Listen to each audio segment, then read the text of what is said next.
Hi everyone, in this video, I'll be teaching you how to reset WhatsApp encrypted password. First things first, open your WhatsApp application on your device. Tap then on Settings option, usually located in the bottom right corner. Then go to Chats within these settings. In here, you want to select Chat Backup from the menu options. Then scroll down to find End-to-End Encrypted Backup. Then just tap on this option to manage the encrypted backups.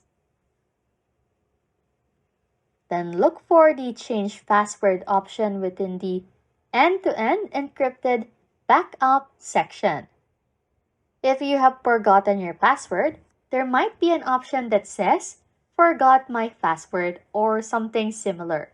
So just click on this option to initiate the password change or reset process. Then WhatsApp will guide you through the steps to change or reset your encrypted backup password. Lastly, it might involve verifying your identity or following a specific process provided by WhatsApp. Anyways, if you like content like this, don't forget to subscribe to this channel or comment down below any tutorials you want us to make, so we can help you.